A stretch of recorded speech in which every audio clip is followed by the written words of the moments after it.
Shalom Bapak Ibu Saudara-saudari yang dikasihi dan mengasihi Tuhan. Kita bersyukur kalau hari ini Tuhan boleh memberkati kita. Mari sebelum kita membaca merenungkan firman Tuhan, kita berdoa. Tuhan, terima kasih, kami mengucap syukur untuk kasih setiamu di dalam hidup kami. Terima kasih untuk berkat-Mu, sampai hari ini Engkau boleh menjaga dan memelihara kami. Sebentar kami akan membaca dan merenungkan firman-Mu. Berfirmanlah dan biarlah kami mengerti apa yang menjadi kehendak-Mu. Kami berdoa di dalam nama Tuhan Yesus Kristus. Haleluya. Amin. Ku rindu setiap waktu hidup di kebenaran-Mu, bukan dengan kuatku, namun karena Roh-Mu. Yesus, yang ku pegang teguh. Ayat firman Tuhan kita hari ini terambil dari kitab Kejadian pasal yang ke-33, ayat yang pertama hingga ayatnya yang ke-20. Saya akan membacakan beberapa ayat di dalamnya. Yakub berbaik kembali dengan Esau. Yakub pun melayangkan pandangannya, lalu dilihatnyalah Esau datang dengan diiringi oleh 400 orang. Maka diserahkannyalah sebagian dari anak-anak itu kepada Lea dan sebagian kepada Rahel, serta kepada kedua budak perempuan itu. Ia menempatkan budak-budak perempuan itu beserta anak-anak mereka di muka, Lea beserta anak-anaknya di belakang mereka, dan Rahel beserta Yusuf di belakang sekali. Dan ia sendiri berjalan di depan mereka, dan ia sujud sampai ke tanah 7 kali hingga ia sampai ke dekat kakaknya itu. Tetapi Esau berlari mendapatkan dia, didekapnya dia, dipeluk lehernya dan diciumnya dia, lalu bertangis-tangisanlah mereka. Kemudian Esau melayangkan pandangnya, dilihatnyalah perempuan-perempuan dan anak-anak itu. Lalu ia bertanya, "Siapakah orang-orang yang beserta engkau itu?" Jawab Yakub, "Anak-anak yang telah dikaruniakan Allah kepada hamba-Mu ini." Bapak Ibu, demikianlah firman Tuhan. Kiranya kita boleh diberkati ketika kita boleh membaca, merenungkan, dan melakukannya. Nah, Bapak Ibu Saudara yang dikasihi dan mengasihi Tuhan, ada banyak orang ketika berjumpa dengan saya kadang bertanya-tanya, kenapa namanya dikasih Esau? Ya, awal-awal saya juga nggak tahu begitu ya, kenapa orang tua saya itu memberi nama saya Esau. Karena lebih sering orang menggunakan nama itu Yakub, ya, karena Yakub kemudian jadi Israel yang kemudian memang hidupnya jauh lebih diberkati, ya, dan menjadi alat Tuhan untuk menyatakan kemuliaannya. Nah, tetapi waktu satu kali saya bertanya kepada orang tua saya, kenapa Bapak kasih nama saya Esau? Memang jawabannya simpel, saudara, ya, Bapak pengen aja ngasih kamu nama Esau. Nah, setelah berjalannya waktu, Bapak Ibu Saudara, saya mulai merenungkan, menggumuli, kenapa orang tua saya memberikan nama Esau. Dan saya melihat ada beberapa hal yang saya juga pelajari, bisa salah, bisa benar, begitu ya. Esau itu memiliki satu karakter yang menarik menurut saya. Kenapa saya katakan memiliki karakter yang menarik? Nah, salah satunya ya, dia emosinya memang kadang meledak-ledak, begitu ya. Tetapi ketika dia sudah selesai, ya selesai. Contoh di dalam kisah ini, misalnya yang baru saja kita baca. Kita mungkin masih ingat beberapa waktu yang lalu dia bergumam, dia berkata, "Setelah masa kedukaan ayahku ini, maka akan kubunuh si Yakub."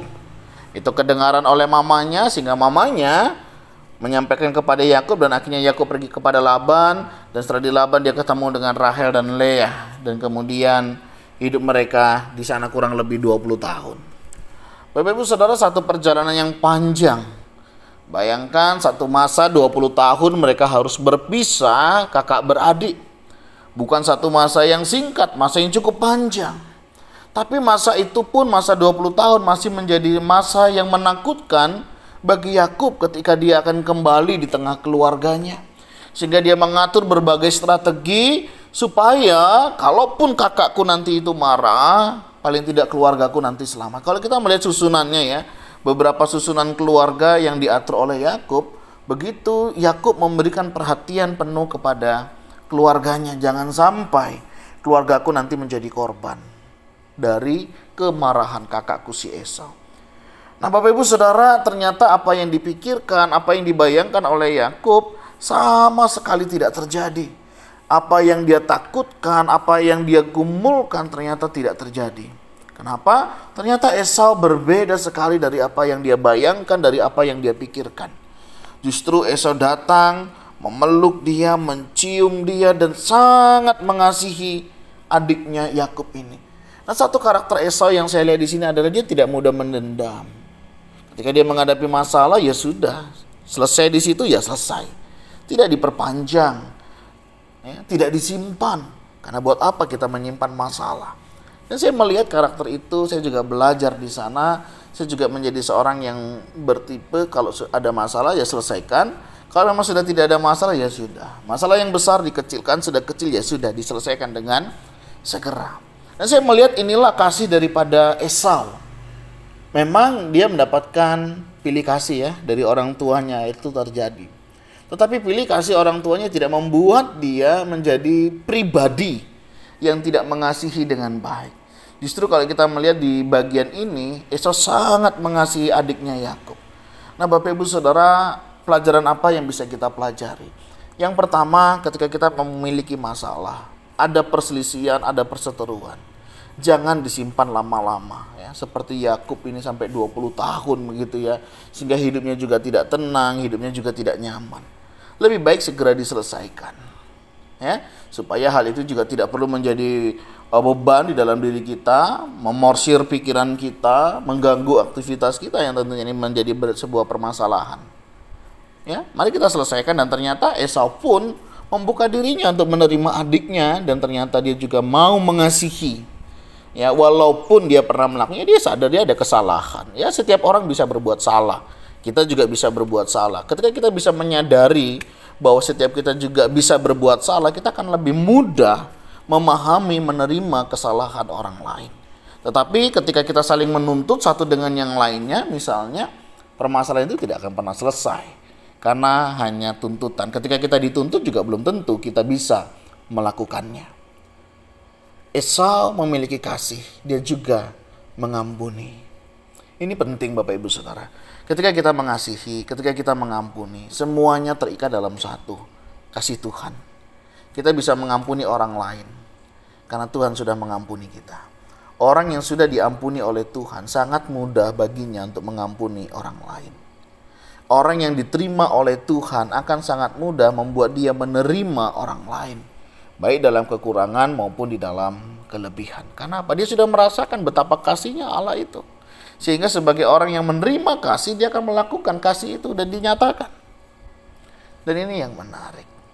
Apa yang kita takutkan, apa yang kita khawatirkan, belum tentu terjadi. Buktinya apa yang ditakutkan, dikhawatirkan oleh Yakub tidak terjadi. Justru berbeda. Terkadang ada banyak hal yang kita takutkan, yang kita pikirkan, yang menjadi beban. Ternyata kenyataannya tidaklah demikian. Kenapa bisa demikian? Karena kita ragu. Karena kita tidak percaya. Seringkali kita hanya menggunakan hitung-hitungan kita sebagai manusia. Dari sini kita belajar. Mari belajar menggunakan cara Tuhan, cara pikir Tuhan, dan izinkan Tuhan berkarya di dalam kehidupan kita. Dan kita percaya sesuatu pasti yang terbaik yang Tuhan berikan. Terlebih kehidupan di dalam berkeluarga. Adakah di antara kita yang hari ini antar saudara, kakak adik, koko, cici, ya, dengan adik, adakah perselisihan? Jika ada, selesaikan. Jangan itu dibawa ke anak-anak kita, apalagi ke keturunan kita. Buat apa? Tidak ada gunanya. Jika ada masalah yang besar, kecilkan. Jika sudah kecil, ya sudah, segera diselesaikan. Jangan sampai itu menghambat pertumbuhan kehidupan kita, menghambat pertumbuhan kerohanian kita, menghambat berkat-berkat yang seharusnya kita bisa terima dan kita nikmati. Mari kita belajar dari kebenaran firman Tuhan hari ini. Ketika engkau dikecewakan, ketika engkau dikhianati, ketika orang memperlakukan tidak selayaknya, ampuni mereka. Ya, tidak mudah.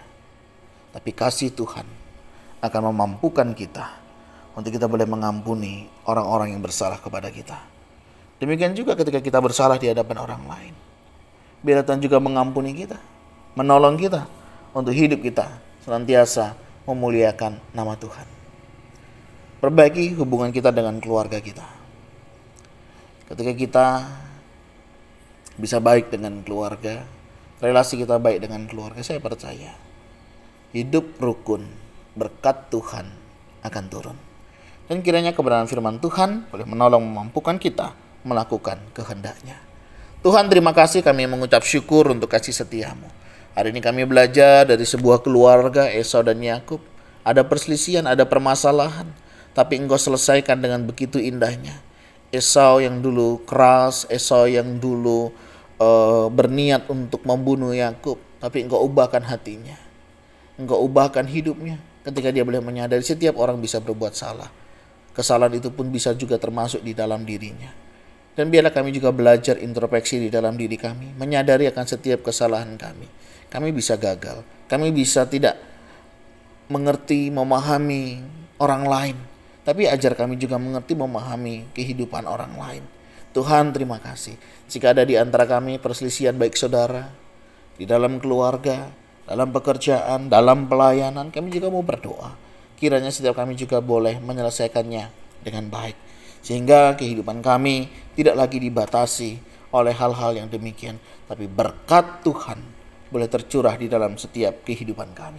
Terima kasih Tuhan, ini doa seru kami naikkan di dalam nama Tuhan Yesus Kristus. Haleluya. Amin. Bapak Ibu, demikianlah renungan kita hari ini. Kiranya Tuhan Yesus memberkati kita sekalian. Shalom.